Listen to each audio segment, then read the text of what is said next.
We'll give it a couple minutes here. Fred, who are you rooting for in the game? You're on mute.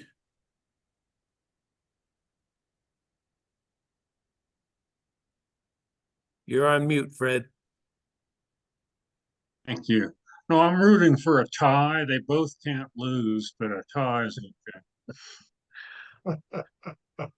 I'm an old Big 8 fan, so I don't like either Notre Dame or the Big 10. Gotcha. You are too, Guilty aren't as charged. I'm an old Big 8 fan myself, yes. Mark, how about you? Oh, no offense, Karen, but I think I can't go for Ohio State, but I'm kind of with Fred. I mean, the number 1 and number 2 seeds didn't make it. So, I mean, Oregon and Georgia blew it. So there you go. Well, I was glad that Arizona State at least acquitted themselves respectably on right. behalf of the new Big 12. After beating the pulp out of my team in the championship game. That's true. Sharon, do you have a dog in this fight? I don't follow the college football very well. So professional football, yes. I didn't practice enough to know that there's so many differences in who does what, when, and what's legal. Yeah, there's a few differences. Notre Dame just made a touchdown. Oh, wow. Woo! Joe, do you care Karen will one give way us or a another? play-by-play. Say what? I asked Joe if you care one way or another I bet she doesn't. in the football Actually, game. I'm a Big 8 fan. All right. So not much. How about Sunday, Okay. Joe? Who are you pulling for on Sunday? That would be the Chiefs. Oh, okay. Yeah, I thought that might be the case. Oh, yes, definitely. Just kidding. I knew the answer to that question before I asked it. Yeah. Wendy, thanks for joining. How about you? Any allegiances tonight?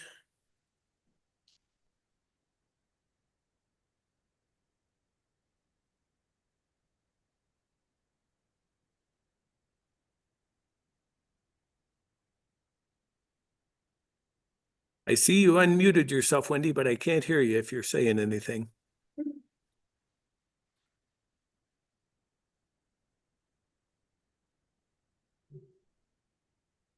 And how about Keith?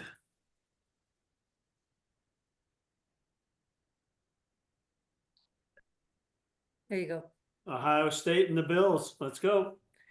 Ohio State and the Bills. All right.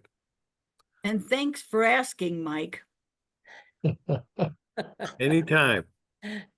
I'm just killing time for a couple minutes because we always have a couple late joiners here. It always ends up disrupting my flow. Do you have anyone in the room with you? Yeah, Bruce and Hottie are here. Bruce and Hottie, do you care one way? What game, they asked. Okay, so that gives us an idea. That answers the question. Yeah. Well, Maria would tell you that Ohio State has the better marching band, if that Well, sways your vote in any way. that goes into the formula.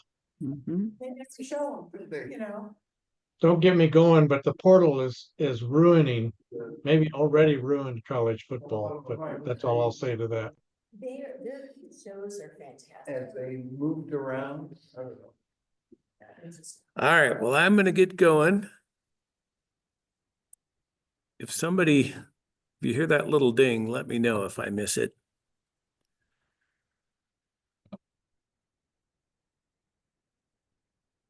So to kind of reorient ourselves on what prompted me to put this class together many, many years ago, I was intrigued by the idea that Muslims worship the same God as Jews and Christians, But Muhammad, who founded Islam, who was the prophet of Islam, came from this pagan milieu in the middle of the desert. And I had to find out, how did this guy come to consider himself to be a prophet of the Jewish/Christian God? And we made pretty good progress on answering that last week.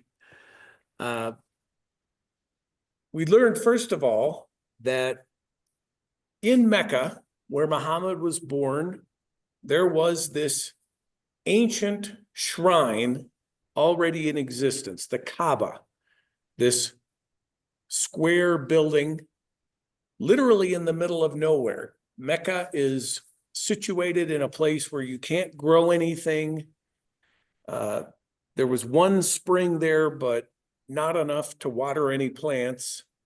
And so it kind of begs the question of why the Kaaba was put where it was. And the answer may be the black stone, the cornerstone of the Kaaba, which one theory was a meteorite, right? So we have this shrine in the middle of nowhere, the Kaaba, and pagans from all over Arabia come and visit this shrine annually in a event called the Hajj. And during this period of the Hajj, the Bedouins of Arabia, who are normally fighting with each other all the time, lay down their weapons and they agree to a period of peace so everybody can pay their respects to the pagan gods. And inside the Kaaba are all these idols to these different pagan gods. And as we saw last week, in addition to idols to the pagan gods, there were even at least one Christian icon, because there were Christians and Jews in Arabia. And we saw that Mecca, which can't support itself with any crops, the fact that they are the custodians of the Kaaba, that is the source of their wealth. During the annual Hajj, the Meccans run a fair to trade goods with the Arabs, and they make a living selling things to the Arabs while they're there, taking care of the Arabs and providing hospitality, if you will. We also saw that there was a tradition among at least some of the Arabs, as well as among the Jews and Christians, that the Arab race was related to the Jews going back to Abraham, through that story of Abraham, his wife Sarah, and their slave girl Hagar. Sarah was initially barren. Abraham had a child named Ishmael with Hagar, and then Sarah got jealous and forced Abraham to kick Hagar and Ishmael out. And according to the Bible, they were banished to the wilderness of Beersheba, which is to the south of the Holy Land, and became the Ishmaelites in the enhanced tradition. And the Ishmaelites are the same as the Arabs. And we saw that there's reason to believe that there's some validity to this, because both the Jews and the Arabs speak a Semitic language. Etymologically, at least, they are a related people. And for those who accepted this idea of a common lineage with the Jews, there were traditions linking the foundation of the Kaaba to Abraham and Ishmael, and even all the way back to Adam.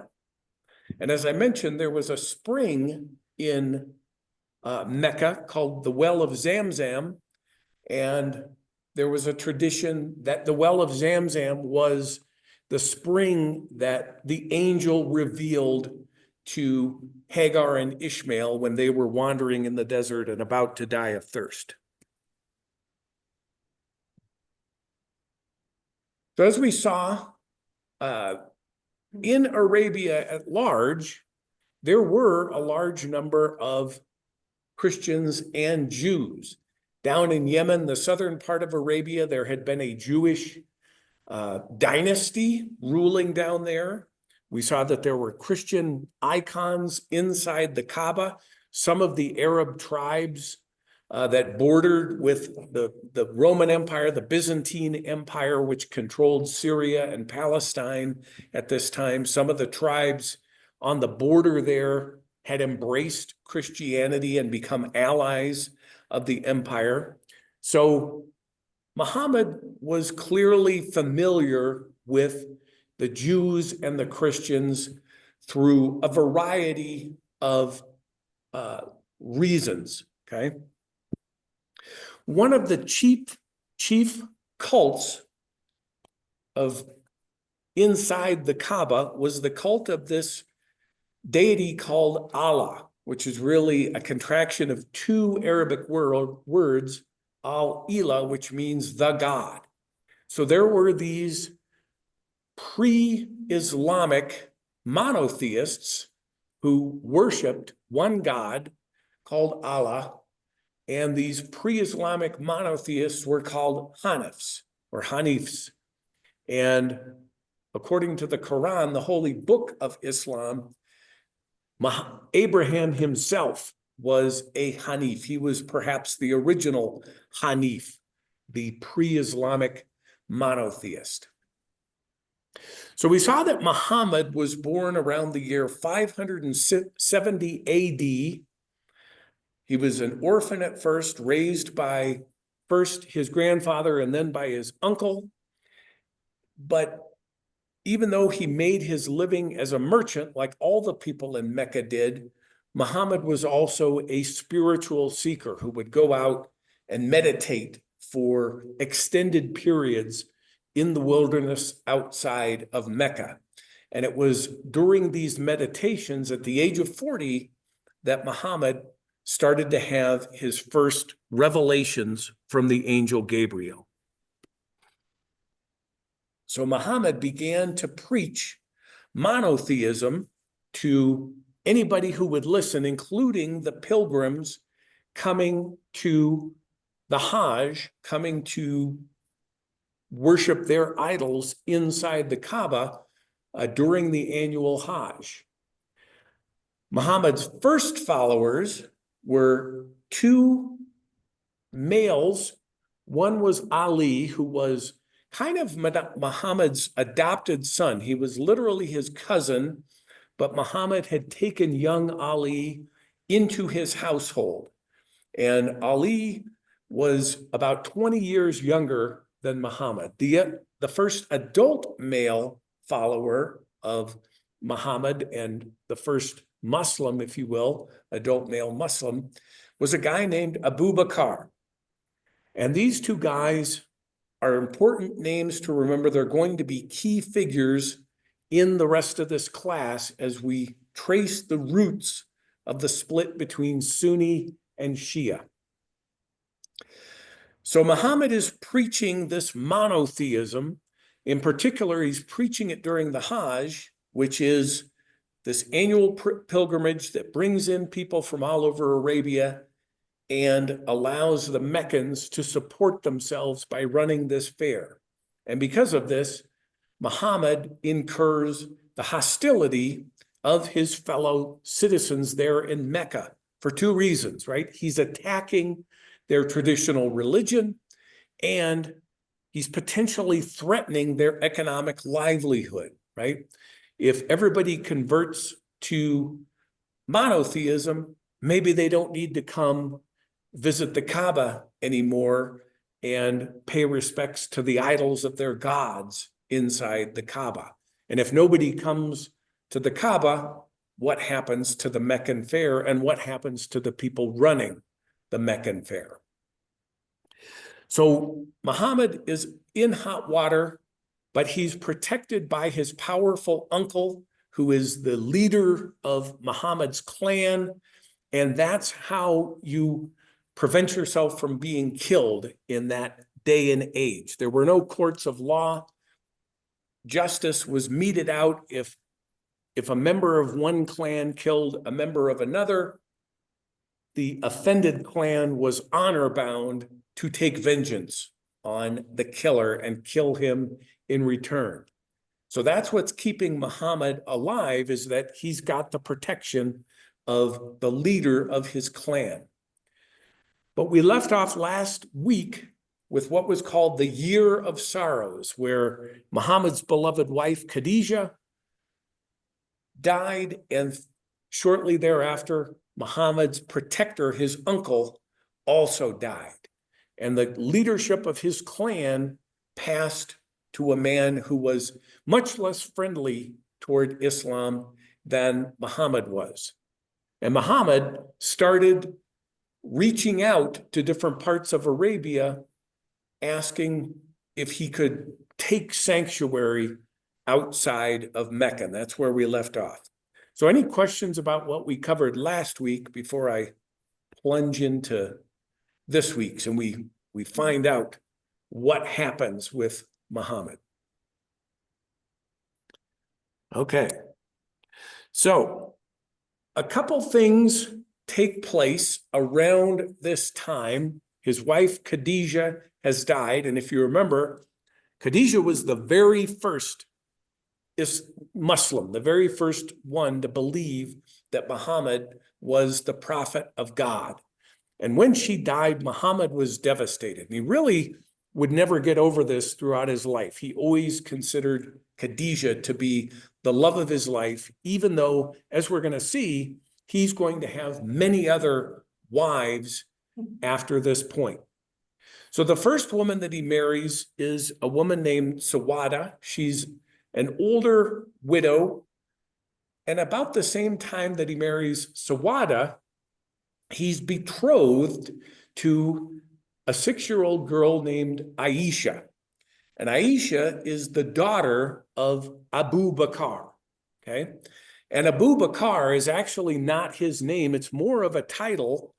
Abu Bakr literally means father of the virgin, okay?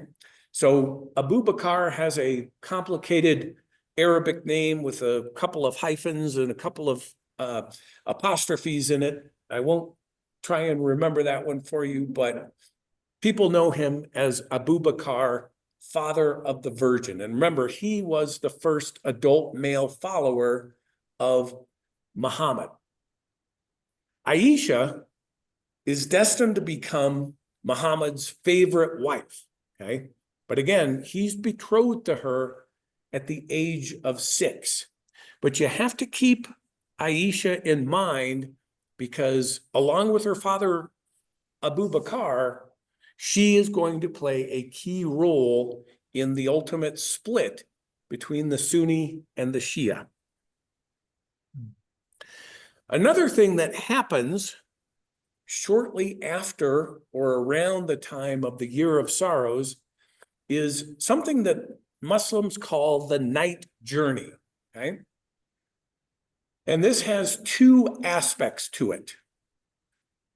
In the Isra, Muhammad mounts a winged horse named Burak, and he is flown to what is called the furthest mosque, the Al-Aqsa Mosque in Arabic. In other words, Jerusalem. He's taken to Jerusalem on this winged horse in the night. When he gets there, he experiences what is called the Mirage. He tours heaven and hell, and he meets with biblical prophets Abraham, Moses, and Jesus. And remember that Muslims revere Jesus as a prophet. And even in the Quran, they recognize Jesus's virgin birth. But interestingly, Muslims deny that Jesus was killed, that he was crucified or executed. They believe that Jesus lived his life out and then was taken up unto God, sort of like some of the other prophets that were taken directly up into heaven. So on this mystical journey, Muhammad meets Abraham, Moses, and Jesus. But back in the real world, Muhammad is under increasing pressure. And again, he's started reaching out to different places, seeing if they will take him in. And he's not getting a warm welcome. In fact, he is mocked in some of the places that he visits when he attempts to take sanctuary there. But the one place that it turns out has an opening is a village, or rather a cluster of villages, an oasis that is about 10 days ride north of Mecca, this oasis called Yathrib. And in Yathrib, which is going to eventually change its name to Medina, which literally means city of the prophet, in Yathrib, they have 8 feuding clans. 3 of them are Jewish and 5 of them are Arab. And within living memory, 3 years earlier, there had been a bloody battle between these different clans where they almost exterminated one another. So in Yathrib, they have a very volatile political situation, and they're looking for someone who can help establish order. And remember that Muhammad has converted people from all over the Arabian Peninsula, people who have visited the Hajj and have listened to his preaching. And in Yathrib, there's a small group of Muslims who have converted in secret, right? They haven't made it known to their fellow villagers there in Yathrib. And so when the village starts to speak of, we need somebody who can solve our problems, these 12 Muslims start to lobby for Muhammad. And remember, Muhammad, prior to becoming the prophet, had already gained a reputation as a very wise man. In fact, in Mecca, the other Meccans had turned to him when the Kaaba got knocked down and they were fighting over who would lay the black stone. And remember, Muhammad came up with the Solomonic solution of, let's put the black stone on a rug, and each of the 4 clans will take one corner of the rug to lay the black stone in place. So Muhammad appears as a possibly good solution to the problem up in Yathrib. So once Muhammad finds out that he's going to be welcome in Yathrib, he instructs his followers to leave, to go to Mecca. Some of them had already left and gone to Abyssinia over in what is now Ethiopia. And gradually, all of Muhammad's followers leave Mecca until there's only 3 left: Muhammad and 2 of his followers, Ali, his little cousin / adopted son, and Abu Bakr, his father-in-law, who's just a little bit older than Muhammad. So the authorities in Mecca have seen all these Muslims leaving, and they realize that Muhammad is probably going to leave too and continue his troublemaking elsewhere in Arabia. So they decide that they're going to pay Muhammad a visit and end the problem once and for all. The 3 clans that are not Muhammad's clans get together and they make a pact. We will all together go in and strike the blow to kill Muhammad. And with all 3 of us united, Muhammad's clan will likely agree to a blood price instead of swearing vengeance on us. And remember, Muhammad's own clan is not very happy with Muhammad either. So they're pretty convinced that they will be able to kill Muhammad with impunity. Muhammad catches wind of the plot, and the way he foils it is he has Ali put on Muhammad's cloak. Muhammad wears this distinctive green cloak that everybody recognizes him by. So Ali stays in Muhammad's house, wrapped up in Muhammad's cloak, sleeping in his bed, while Muhammad sneaks out with Abu Bakr. Now, Abu Bakr is a very successful, wily trader. He knows all the routes in and out of Mecca. And he knows that the Meccans are going to be expecting he and Muhammad to flee north toward Medina, toward Yathrib. So he takes Muhammad in the opposite direction. They go to the southwest. And when the Meccans enter Muhammad's house to kill him, they peek through the window and they see him in there in his green cloak. They go in, and Ali, who is in there bravely, right, serving as the decoy, Ali throws off the cloak, and they realize they've been tricked. Now, they might well kill Ali at this point, right? He's done something very brave, something very dangerous, but they don't kill him. Instead, they put together a couple of posses and they try and find Muhammad. So, Muhammad and Abu Bakr, who becomes known as, quote, the sole companion, reach a mountaintop cave that Abu Bakr knows about, right? Again, he's traveled everywhere. He knows the terrain like the back of his hand. So they hide in this mountaintop cave, and a number of legends grow up around this hideout. One is that the front of the cave becomes obscured when a spider weaves a big web that covers up the whole entrance to the cave. Another one is that when this posse that's searching for them gets within a few feet of the cave, some wild pigeons flutter away, and that distracts them. They go to follow and see what has caused the pigeons to fly away, thinking that it's Muhammad and Abu Bakr.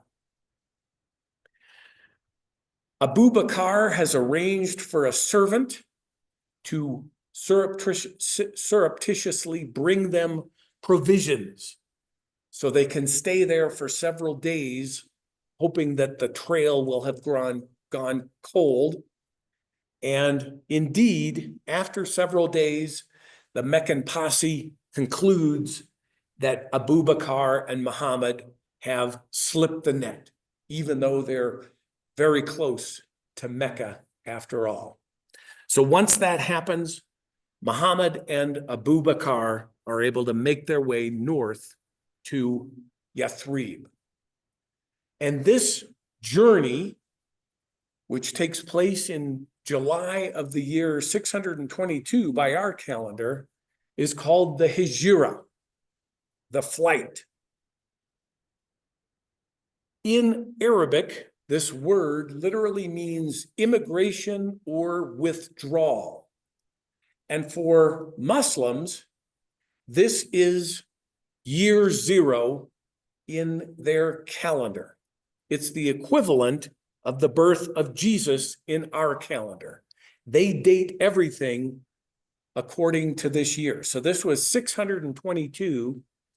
So in the Islamic calendar, we are in year 1398 rather than 2024.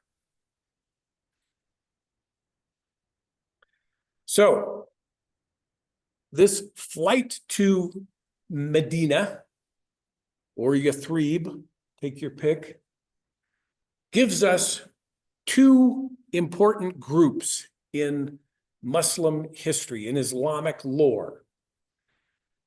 The guys who had been there in Mecca with Muhammad are called the Prophet's companions. And remember, on this flight, Abu Bakr was described as the sole companion.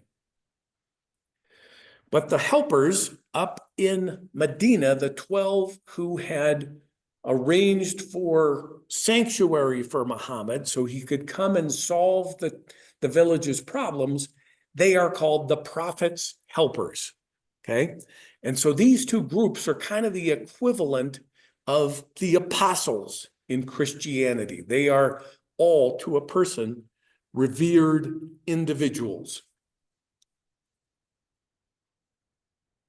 So remember, Muhammad had been welcomed in Yathrib as this kind of peacemaker among the 8 tribes there. And indeed, Muhammad establishes a new political order among these 8 warring tribes and this new community of outcasts from Mecca, his fellow Muslims who have fled Mecca with him. So he calls this confederation of the 8 tribes of Yathrib plus the Meccan immigrants a single community, the Ummah. So we've got a new Ummah, a new community in Yathrib. And to Muslims and increasingly to Arabs, the name of Yathrib is going to change over time from Yathrib to Madinatu and Nabiya, which we shorten in the West to Medina. Again, it means city of the prophet. So Muhammad puts together basically a constitution for this new Ummah, this new community. The people of Medina plus his followers from Mecca. And the principles of this constitution is that God's protection extends to the entire community, the Jews, the pagans of Medina, and his fellow Muslims. Jews and people of the book in particular are offered protection, and people of the book are those who believe in the Jewish/Christian scriptures.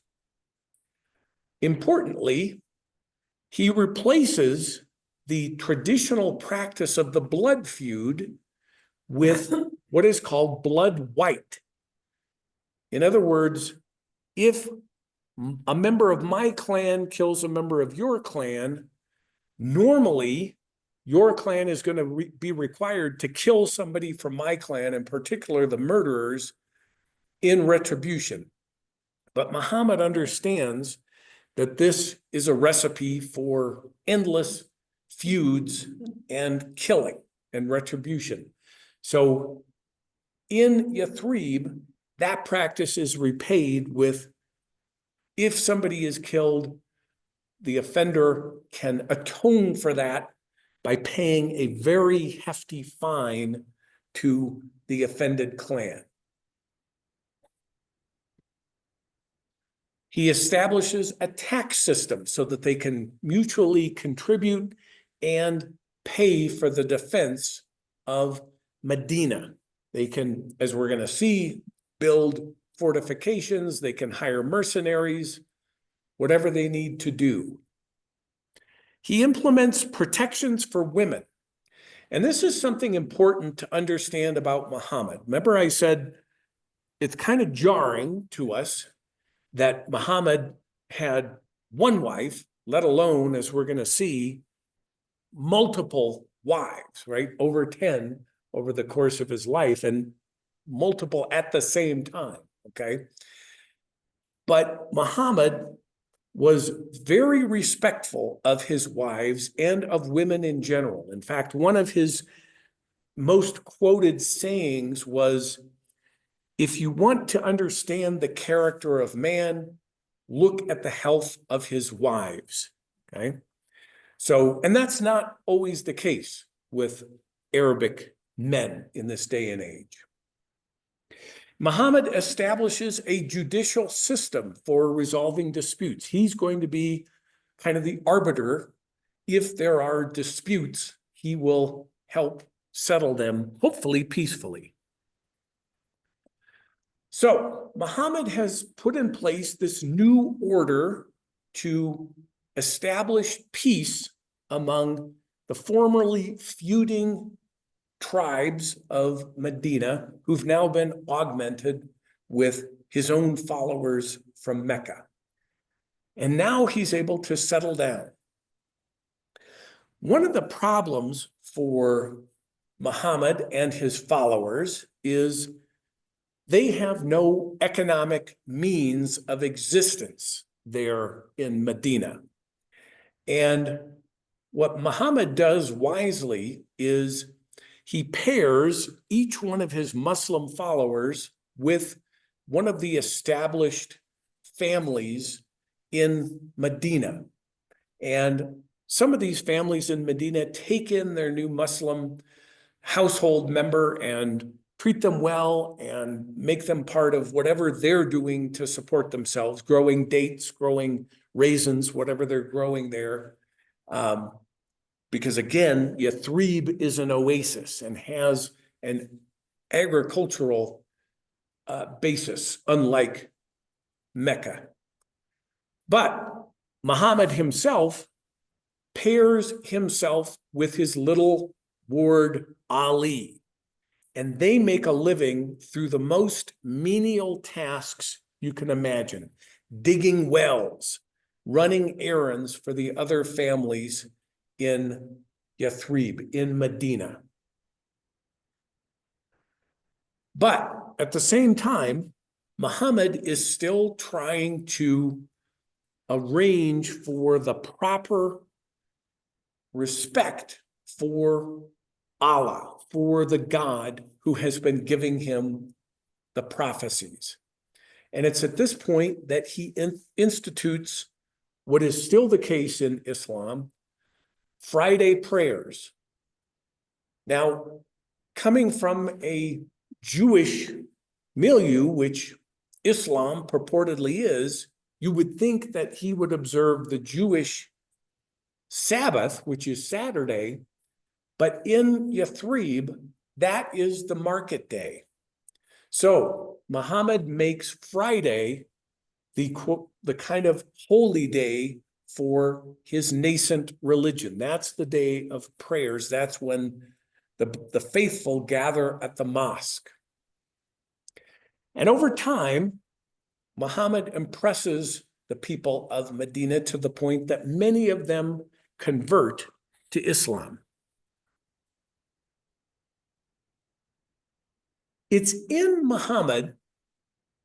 Medina rather, that another important marriage takes place.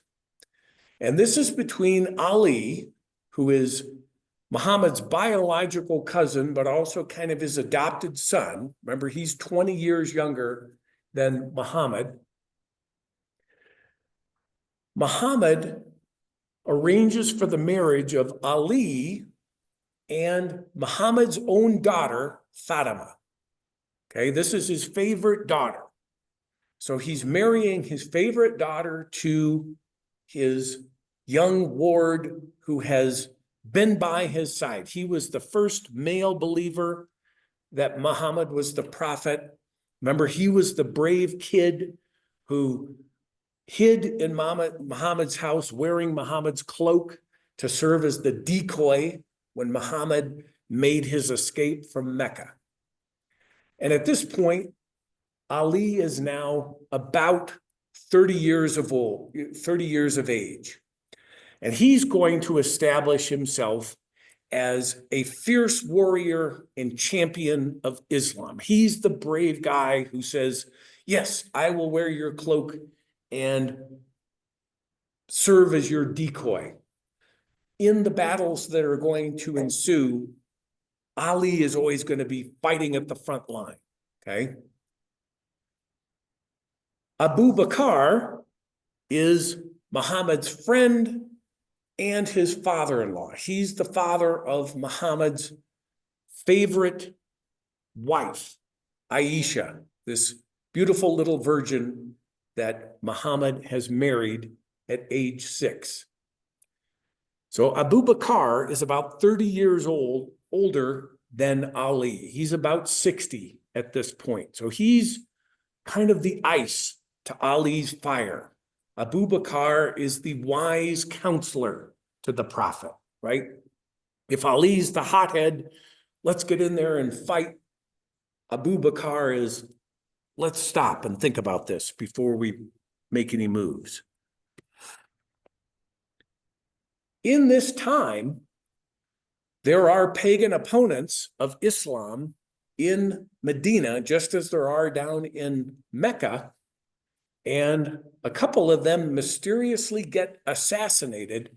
And interestingly, Muhammad does not complain about this.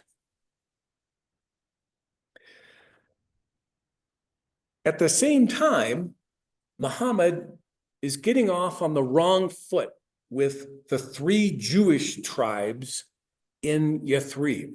Remember, there were 8 tribes in Yathrib. 5 of them are Arabic. 3 of them are Jewish. And the Jewish tribes have kind of an interesting situation vis-a-vis the other Arabic tribes there.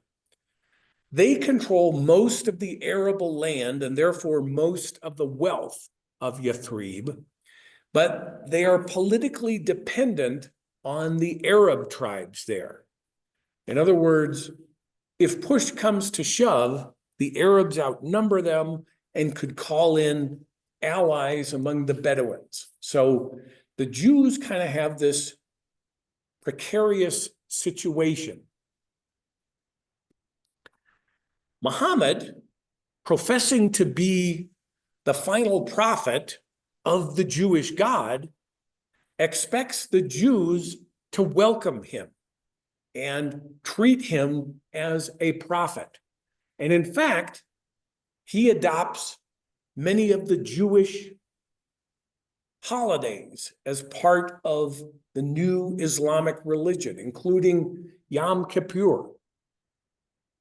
But very quickly, the Jewish rabbis there in Medina ridicule him. You're not a prophet of our God. Get out of here. And remember, these same rabbis had debunked any notion that the Kaaba was built by Abraham. Okay? So they are holding steady to the very traditional views of Judaism. And in fact, when Muhammad tries to set up a tent in the weekly marketplace on market day on Saturday, some Jewish merchants tear it down. So Muhammad can't even sell the things that he's managed to scrape together to make a little bit more money for he and Ali, who are living this hand-to-mouth existence.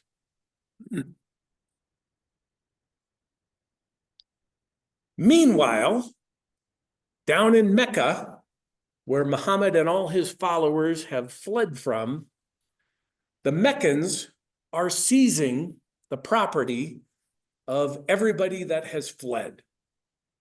So they're basically eliminating any hope for Muhammad and his fellow Muslims up in Medina to make a wealthy living. These guys are completely dependent on the people of Medina for their livelihood.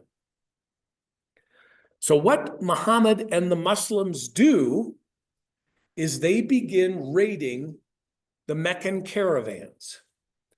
The Meccans, again, are traders, so they're going to set out a couple times a year. One journey, they go to Yemen to buy stuff, and then another time they travel up to Syria to sell what they've bought at a better price. And the Muslims, who are basically have no other choice, make their living by raiding these caravans and stealing their stuff. And Muhammad himself leads some of these raids. So here again, complete jarring fact when you think about Jesus, right? We can't even conceive of Jesus doing anything violent, leading any kind of military raids. Completely different origin story for Islam. Muhammad is an Arab like everybody around him, and warfare is a part of every Arab man's life. He even gets prophecies, revelations from Allah that are recorded in the Quran, that Allah is giving him permission to do this, giving the Muslims permission to do this because they have been wronged and because they have been persecuted for their piety. So at this point, the Islamic God is kind of like the God of the Old Testament, right? It's okay to smite your foes.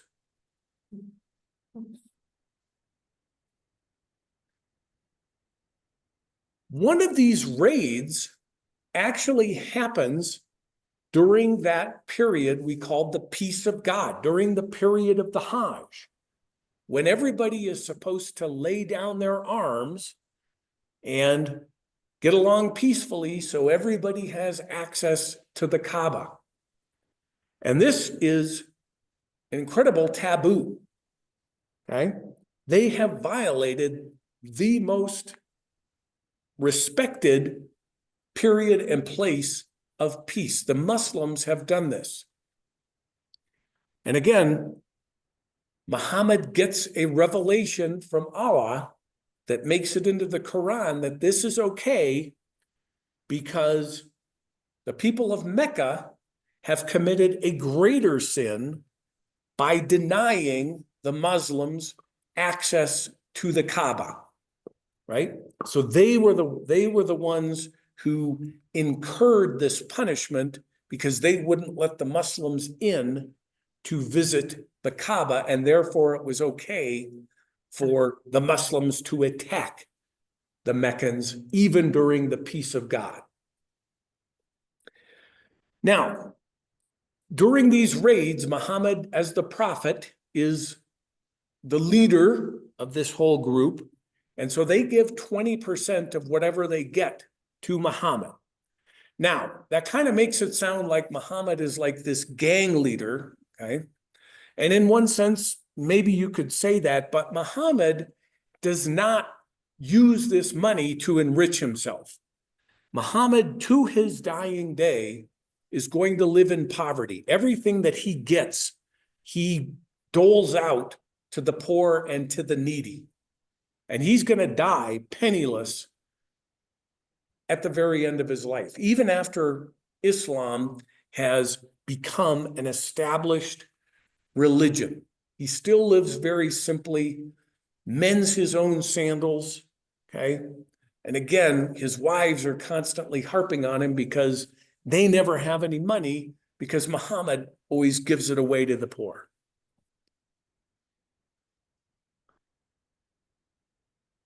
In the year 624, so 2 years after the Hijra, the flight to Medina, we've had these kind of low-level raids on the Meccans, and the Meccans decide that they're going to strike back. They get their act together. Muhammad and the Muslims set up one of their typical raids on a Meccan caravan, but what they don't realize is that the Meccans have assembled a huge army that's going to sneak up on and trap the Muslims when they think they're going to be taking this caravan. And indeed, the Meccan army appears unexpectedly, and the Muslims realize that they are outnumbered 3-1.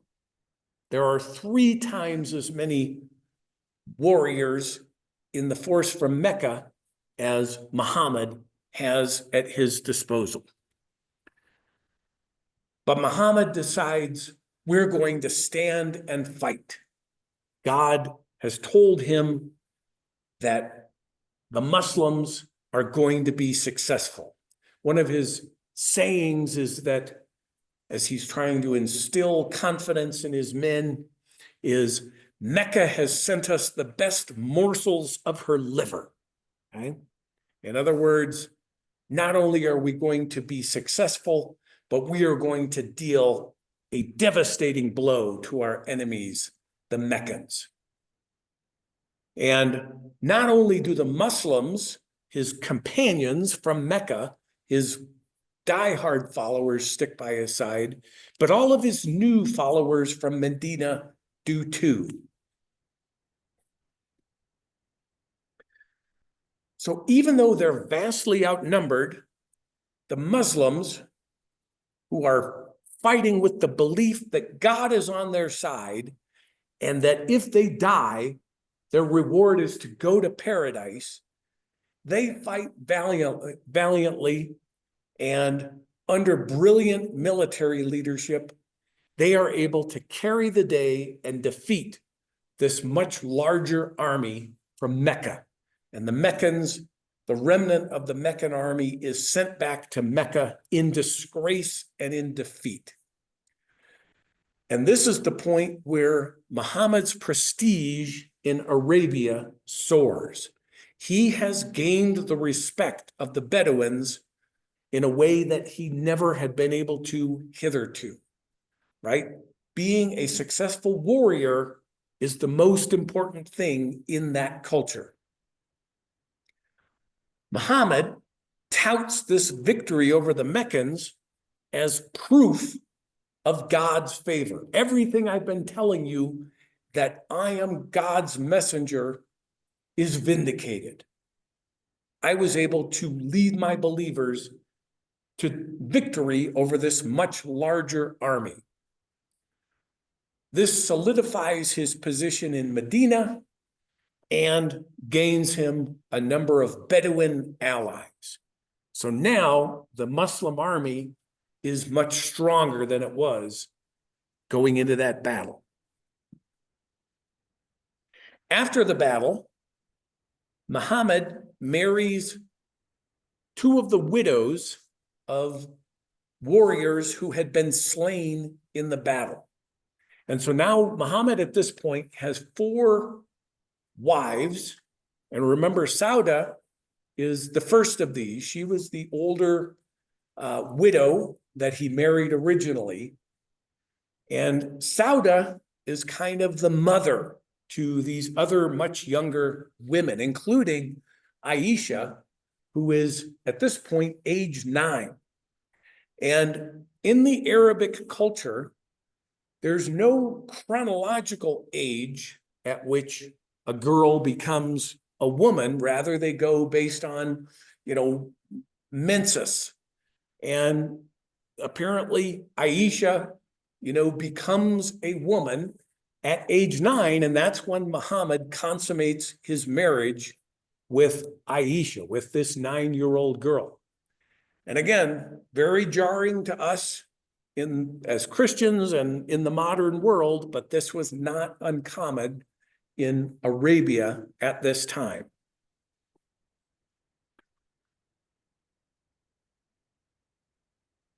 At this point, Muhammad's rivalry, his growing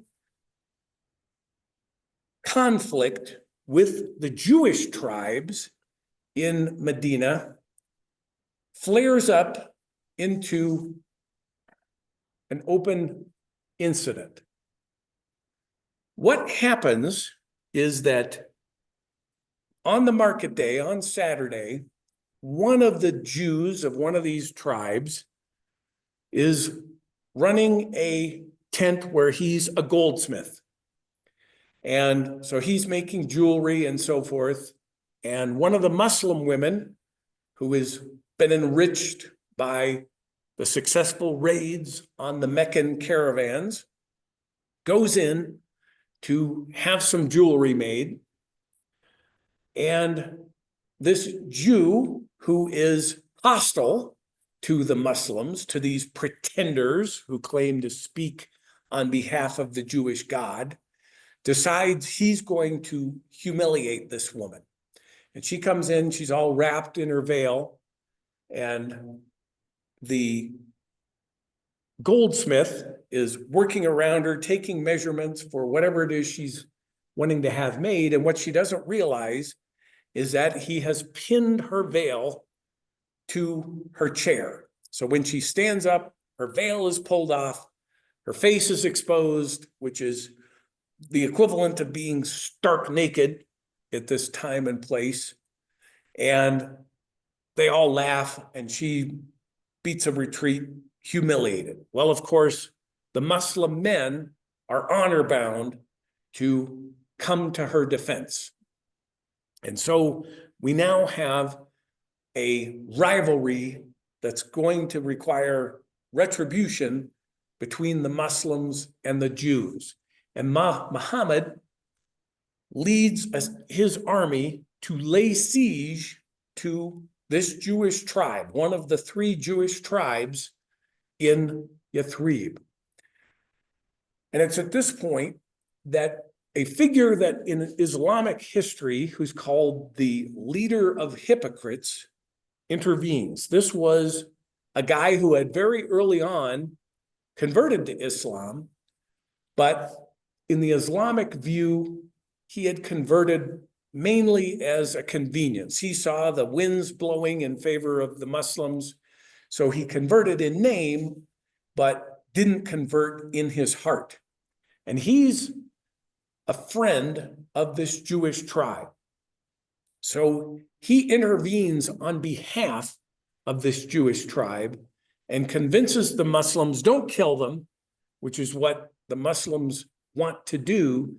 He says, you can expel them from Medina, but don't kill them. And Muhammad, believing that he's a legitimate follower, agrees to this. And tribe number 1 of the 3 Jewish tribes is expelled from Medina altogether.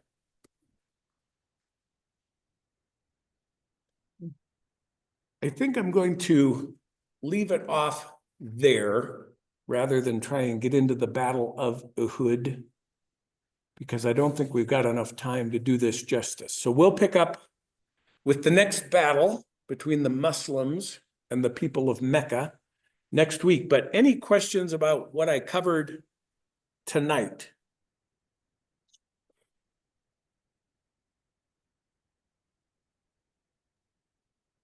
Mike, quick question regarding the hypocrite. Curious that where that, when we refer to that today, is that where that came from or what? Well, obviously, the title of the hypocrite is a translation, right? Okay. So hypocrite is a word that had existed, and the concept of hypocrisy was not, invented on this day by this individual. So, Okay. no. Makes sense. Thank you. Yep. All right. Well, it's going to get bloody next week. So prepare yourself Of for course. this very passionate war between the Meccans and the Muslims. These guys hate each other, and we're going to see that play out in the next battle. Okay. So thanks very much for tuning in tonight, and hopefully it'll be a little bit warmer next week. Yep. Thank Enjoy the you. football game. No What's doubt. the score of the game right now? Ohio State's ahead, two touchdowns to 1. 14-7. Yeah, something like All that. right. Okay. Thanks, everybody. Thank Thank you. you. Thanks, Mike. Always. These are all Arabs, different Yes. Arab tribes, Bedouins, Arabs, whatever, they're all Yep. Arabs.